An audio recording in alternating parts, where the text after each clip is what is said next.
future's not made.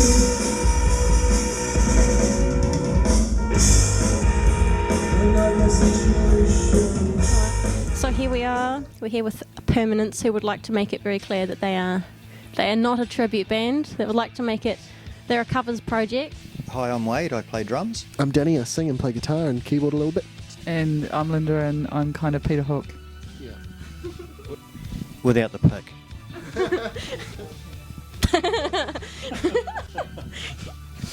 Well, how did you guys get started? I sort of was doing a yearly tribute, Ian Curtis tribute, just sort of DJ nights, and I thought I'd be great to actually get a band together and play. So advertised, and these were the only two people that actually applied.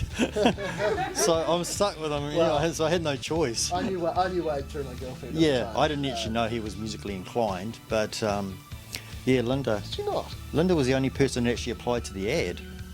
Yeah, which seemed a miracle at the time, actually. Because I'd wanted to get back playing music again, and Joy Division was a huge passion.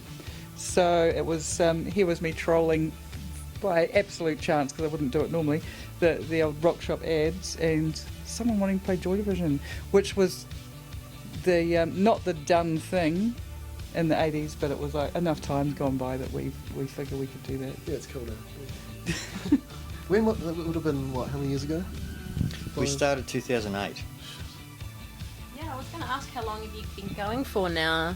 So since 2008. Yeah, we practiced for pretty much 5 months before our first gig because we wanted to nail it.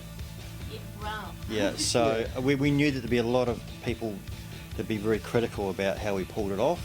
Yeah. So we made sure that we did a good job. Tried to replicate the sound as best we could. And we thought it was going to be a one-off for the hell of it, Yeah. but then we got asked back. So then we just kept on getting asked back. Yeah. So we're just still sort of playing. kept doing it. Yep. Yeah, so it was just a one-off for the Ian Curtis tribute as a band, and that was it. But 5 years later, we're still playing. Wow. And first time in Wellington, which we're really excited about. Oh, yeah. So yeah. So I feel like I remember seeing you guys play like what feels like ages ago now in Dunedin, I think it was. Oh, Yeah. yeah, at Queens. Refuel. Oh, was that the Quake Festa? Oh, I don't. Something like that, yeah. Yeah. Speaking of the Quakes, I guess has it been difficult playing gigs in Canterbury? Like, are there fewer venues than there used to be?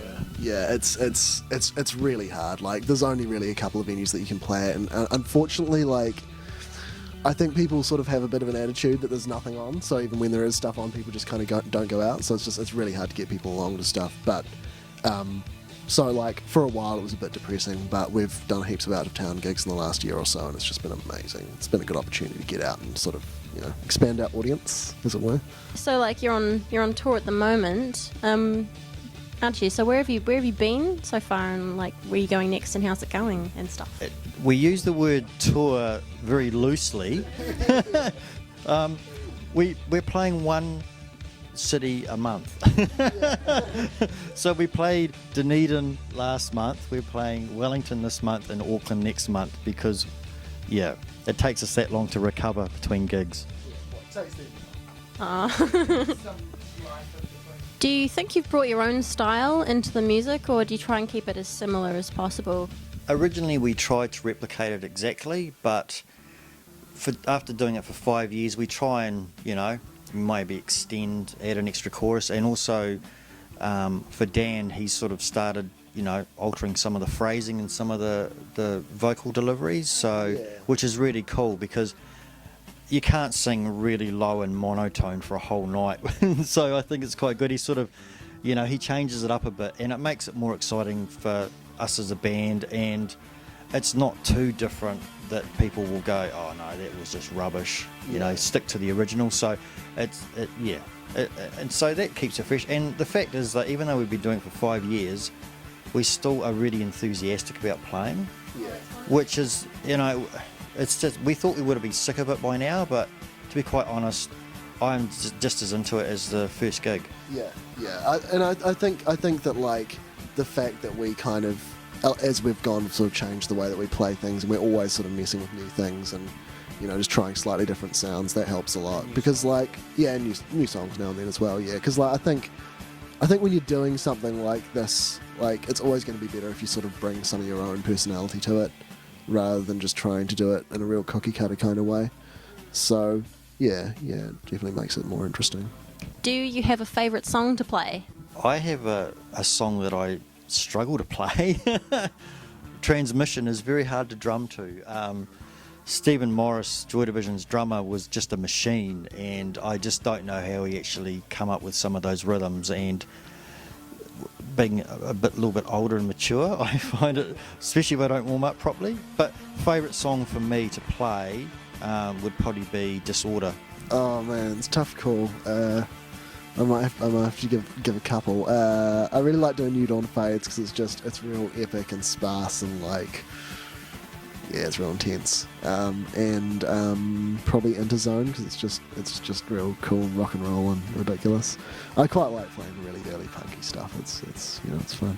So yeah, I like listening to 24 Hours. So there's part of me that likes playing that, and then I'm a bit like Danny, quite like the punky stuff like Leaders of Men, and then the darker stuff maybe like Exercise 1 to play.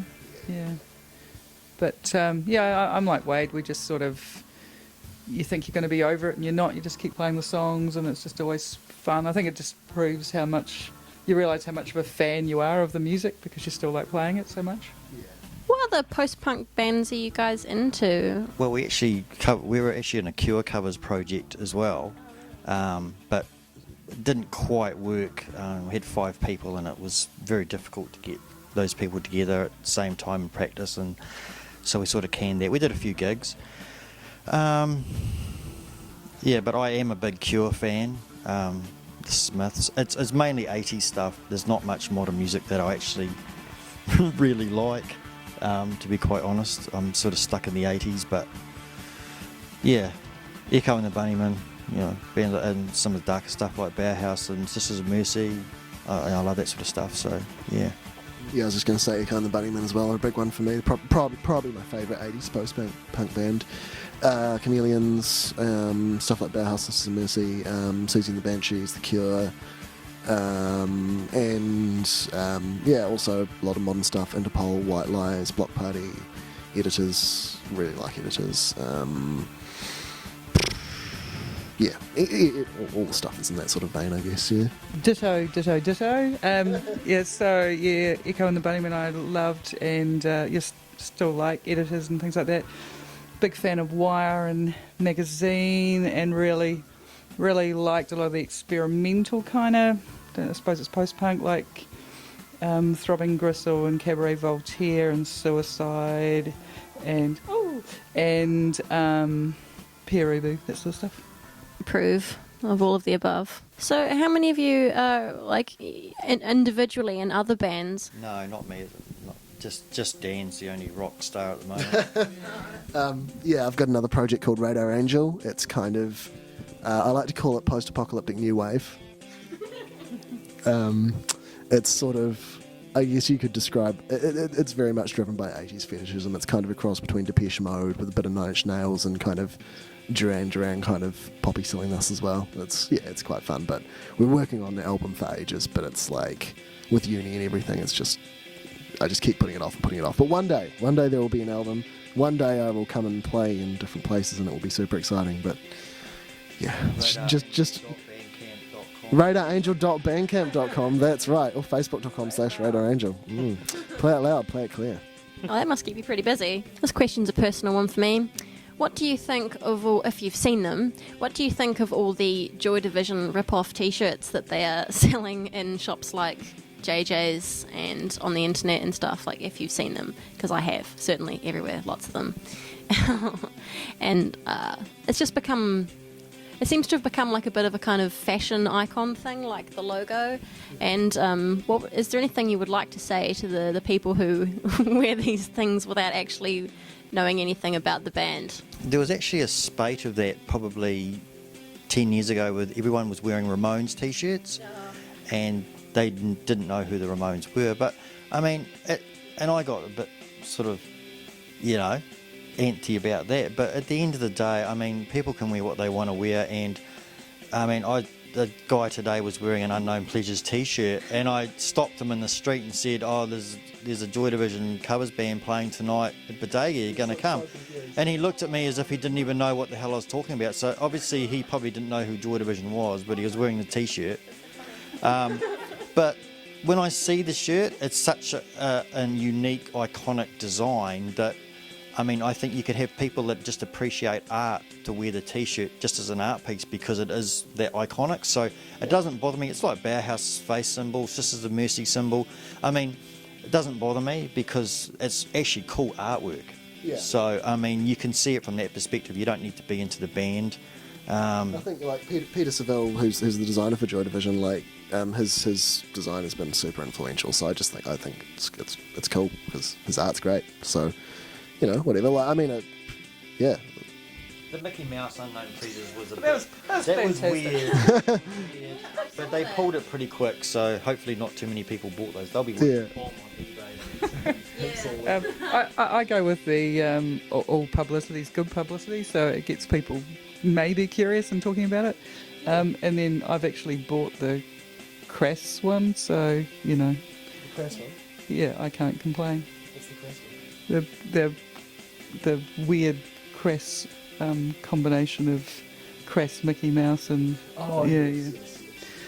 That when Crass kind of bombed the Disney version. So what are your plans for the future? Auckland next month. Auckland, and then I don't know. I guess we'll do Dunedin again at some point. And now that we actually have a fourth member now, Linda's daughter Mayan, who's playing keyboards for us, who's awesome. Unfortunately, couldn't make it up north, but yeah, now that she's in the band as well, we're thinking we might try and do some more of the Cure stuff again. Maybe resurrect our other project, Primary. I think. Yeah, I mean, we've talked a lot about doing a whole bunch of stuff. We talked about just doing some other post-punk covers and various things, but just take it a day at a time, see what happens. Yeah, I think we just keep on playing while Danny's in the same location because, he's a bit flighty. Yeah, well, one of these days I'm probably going to move to Melbourne or something, but...